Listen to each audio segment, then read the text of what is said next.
et bienvenue. On plonge aujourd'hui dans une histoire qui a toute une satire politique, vraiment. Oui, sauf que c'est pas une fiction. C'est bien réel. Exactement. Et ça se passe dans le monde très, très sérieux du football. Le scénario il est simple et complètement fou.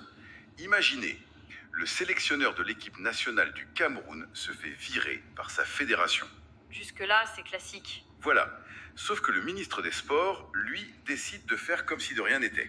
Il continue de le soutenir publiquement. Ah oui, là, ça se corse. On a mis la main sur un article de presse du 10 décembre 2025 qui raconte ce sac de nœuds. Notre mission, aujourd'hui, c'est de comprendre comment une telle situation est possible. Surtout à ce moment-là. Surtout, oui, à quelques jours du coup d'envoi de la Coupe d'Afrique des Nations. Alors, accrochez-vous, parce que c'est un cas d'école. Le politique et le sportif, on en a déjà vu, hein. Bien sûr. Mais ce qui est saisissant ici, c'est le timing. On est à la veille du plus grand tournoi du continent. C'est un moment où on attend de la cohésion à front uni. Et là, on a l'impression que les deux institutions les plus importantes du foot camerounais ont décidé de jouer leur propre match. Sur la place publique. Sur la place publique, au mépris total de l'équipe. C'est ça. Et tout commence par une simple phrase, presque anodine si on ne connaît pas le contexte.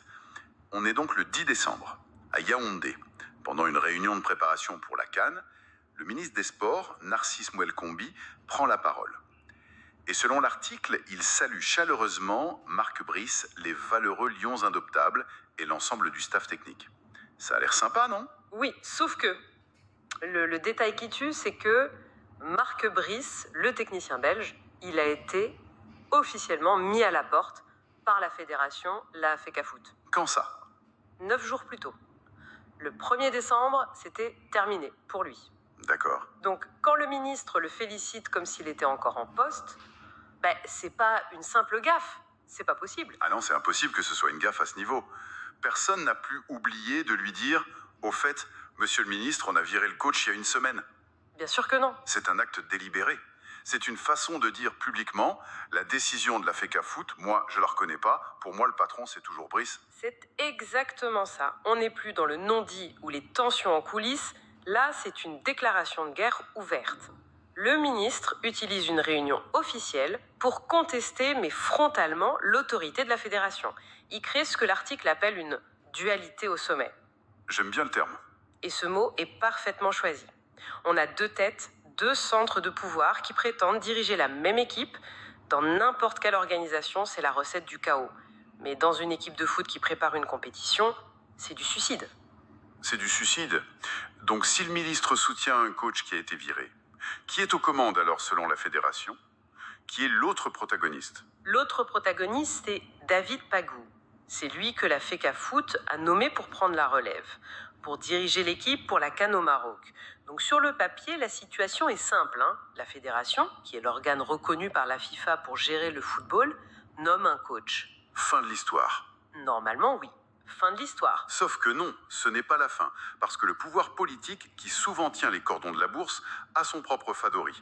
On a donc David Pagou, le coach officiel, et Marc Brice, le coach officieux, mais soutenu par le gouvernement. C'est ça. Je me mets à la place d'un joueur, ou même d'un simple supporter. C'est un casse-tête monumental. Qui est le vrai boss? Et cette question, elle n'est pas juste théorique. Elle pose un problème fondamental de légitimité, et c'est vraiment au cœur de l'article. Qui a le dernier mot sur l'équipe nationale? Est-ce que c'est la FECAFOOT qui a la légitimité sportive, internationale?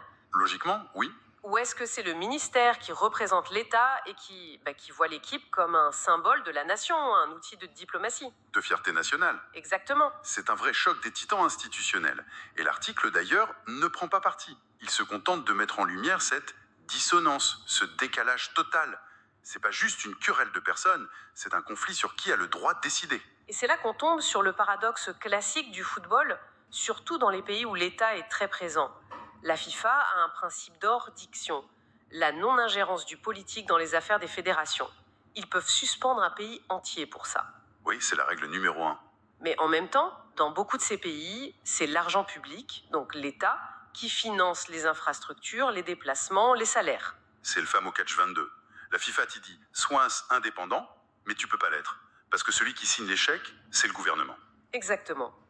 On demande aux fédérations d'être autonomes, mais elles n'en ont souvent pas les moyens.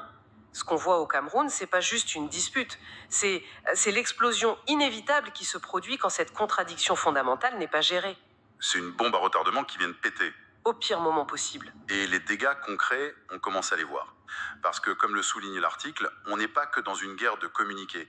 Cette crise a des conséquences très directes. Et c'est là que l'histoire bascule dans l'absurde. Ah oui, On en arrive à la publication de 2 listes de joueurs différentes. c'est le point de rupture. C'est le moment où le conflit quitte les hautes sphères pour venir percuter de plein fouet les athlètes.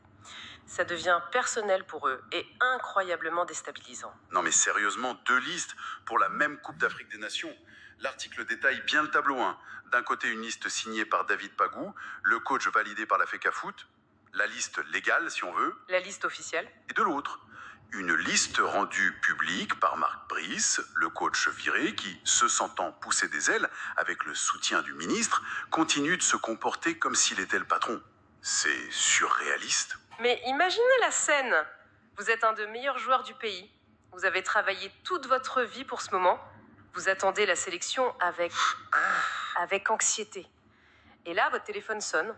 Un copain vous dit « Oh, félicitations, t'es sur la liste de Brice. » Super. Et 5 minutes plus tard, un autre vous appelle « Mince, désolé, t'es pas sur la liste de Pagou. » Quelle liste est la bonne? Est-ce que vous faites vos valises ou pas? C'est un cauchemar psychologique. C'est comme si on envoyait 2 quarterbacks sur le terrain en même temps, avec 2 plans de jeu différents. C'est ça. C'est la pagaille assurée. Un moment où les joueurs devraient être dans une bulle, concentrés sur la tactique, le physique, la cohésion. Ils doivent se demander s'ils sont dans l'équipe. Et si oui, laquelle? C'est plus qu'une crise de management, c'est du sabotage en fait. L'article mentionne que le climat était déjà tendu. On imagine. On peut imaginer que cet épisode des 2 listes a fait l'effet d'une bombe dans le vestiaire. Ça crée des clans, forcément. Il y a les joueurs qui vont se dire la légitimité, c'est la FECAFOOT, et peut-être d'autres qui, par loyauté ou par calcul, vont se ranger derrière le coach soutenu par le pouvoir. Et pendant ce temps, Pendant ce temps, l'énergie du groupe qui devrait être tournée vers les adversaires est complètement aspirée par ce conflit interne. et l'horloge tourne. C'est l'autre élément dramatique de cette histoire. Le temps. L'article le rappelle bien, on est à 2 semaines. 2 semaines. 2 petites semaines, du coup, d'envoi de la CAN. Dans la préparation de haut niveau, c'est comme si c'était demain. C'est même hier. Normalement, à ce stade, tout est verrouillé. La liste est connue, la stratégie est affinée, les joueurs vivent ensemble, créent des automatismes. Là, on ne sait même pas qui est le chef d'orchestre. Chaque heure perdue dans cette querelle est une heure que les concurrents, eux, passent à s'entraîner sereinement. Le premier match des Lions Indomptables, c'est le 24 décembre. Le compte à rebours est brutal. Et ce n'est pas comme s'ils avaient un début de tournoi facile pour se mettre en jambes. Ah non, loin de là. L'article précise bien, le Cameroun est dans un groupe particulièrement relevé. C'est-à-dire, Et les noms des adversaires font un peu froid dans le dos quand on est dans une telle situation. Le Gabon, la Côte d'Ivoire et le Mozambique. la Côte d'Ivoire, champion en titre. Champion en titre. Le Gabon, c'est un derby, un voisin, un rival historique. Et le Mozambique, c'est toujours une équipe très accrocheuse. Donc se présenter face à ces équipes avec une maison en feu, 2 capitaines sur le navire et un équipage qui sait plus qui écouter. On va droit dans le mur. C'est ça. Et c'est pour ça que la conclusion de l'article sonne comme une évidence, presque un cri d'alarme. Il est écrit qu'une clarification institutionnelle semble plus que jamais nécessaire. Ce n'est pas juste une formule de journaliste, c'est la condition de base pour espérer exister dans cette compétition. Sans une voix unique, claire, légitime, le talent des joueurs ne pourra jamais compenser un tel désordre au sommet. Un bon moteur ne sert à rien Si le volant et les pédales sont contrôlés par 2 personnes qui tirent dans des directions opposées. Si on résume la situation, c'est presque une caricature. Un ministre qui soutient un coach que la fédération a viré. Une fédération qui en nomme un autre, En parallèle, en parallèle, oui. résultat, 2 listes de joueurs qui se baladent dans la nature pour la plus grande compétition du continent. Le tout à 2 semaines du premier match, Dans un groupe de la mort. dans un groupe où chaque point vaudra de l'or. C'est un imbroglio total qui sacrifie l'équipe nationale sur l'autel d'une lutte de pouvoir. C'est l'illustration parfaite et un peu tragique de ce qui arrive quand l'ego et la politique prennent le pas sur le sport. L'équipe nationale, les joueurs, les supporters, tout le football camerounais est pris en otage dans ce face-à-face. C'est ça. Et l'article nous laisse avec cette question angoissante. Comment est-ce qu'ils peuvent espérer dénouer ce sac de nœuds avant le premier coup de sifflet? La question reste entière. Le temps nous le dira, mais il ne leur en reste plus beaucoup. Non. Et ça nous laisse avec une dernière pensée. qui va un peu au-delà de cette crise. Quand on voit un tel chaos se dérouler au grand jour, juste avant une échéance aussi importante, on est obligé de se poser une question. Laquelle? Au-delà du résultat sportif, de savoir s'ils vont gagner ou perdre, quel message est-ce que ça envoie? Quel message un tel désordre envoie-t-il aux futures générations de sportifs, de dirigeants, sur l'importance d'avoir des institutions stables et claires? Oui, comment un jeune joueur peut-il rêver de porter ce maillot? Ah, quand il voit un tel cirque au sommet. C'est la question. Bonjour et bienvenue. On plonge